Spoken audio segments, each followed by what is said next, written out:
Ideally, I should have highlighted this word additional. Many people forget to use this word.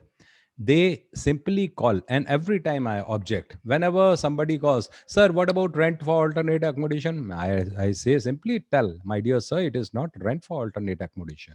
It is additional rent. And there is hell of a difference between additional rent and rent.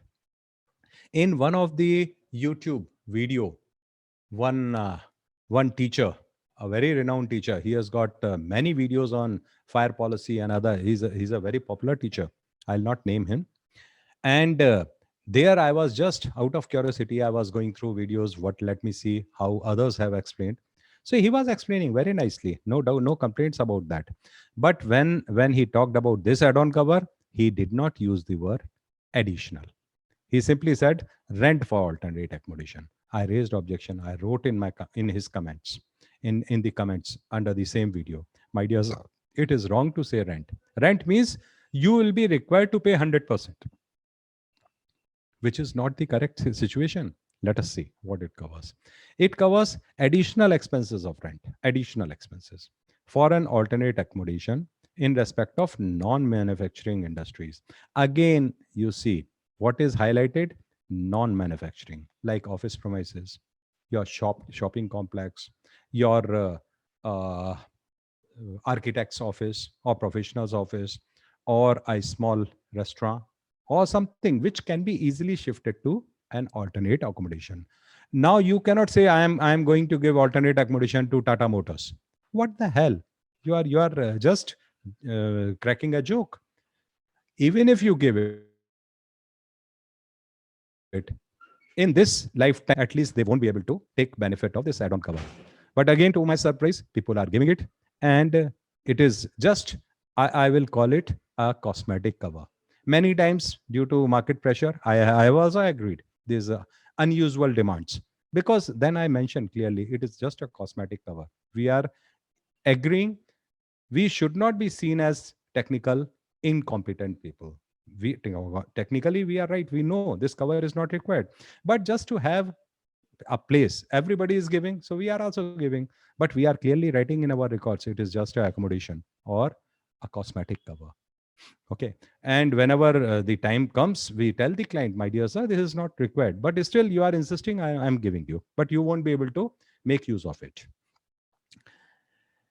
Then this cover may be granted under the basic policy and not under consequential loss policy. That means any BI loss arising out of the shifting of premises is not covered. This is only relating to additional rent. Now again, period of indemnity, it is limited to the period during which the original premises remain unfit for occupation. Maximum indemnity period not to exceed 3 years. A long period, 3 years, should not. We should not agree for more than that additional rent. But many people, they just go for 6 months, or because they know pretty well that I'll have to come back to the same original premises within a period of 1 year maximum. Now, this additional expense recoverable under the policy may be the additional rent actually paid. That is the difference between the new rent and the original rent. Say, for example, here in the current premises, you were paying 20,000 rupees a month. Now, this, because of an accident, this premises is not fit for working anymore. So you need to shift to an alternate premises where you are required to pay 25,000 rupees a rent. Then how much this add-on cover will pay? 5,000 rupees per month, not 25 full. Now, many people ask, sir, what if the existing premises are owned by you? The same question was raised that by Bihar sir. He also raised the same question. Ki, Mr. Sharma, you are telling it is additional rent. What if I own my property? Then in that case, I said, then you will have to consider the notional value of that premises. Say, for example, I am owning this property. Now, as per PMC, as per government norms, the notional rent for this premise is, say, for 30,000 rupees a month. Now, if I am paying 40,000, then the 30,000 will be reduced out of 40.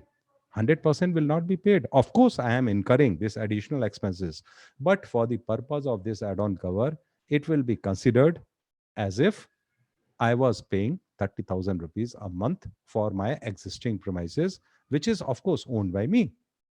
It may look absurd, but it is like that. Okay.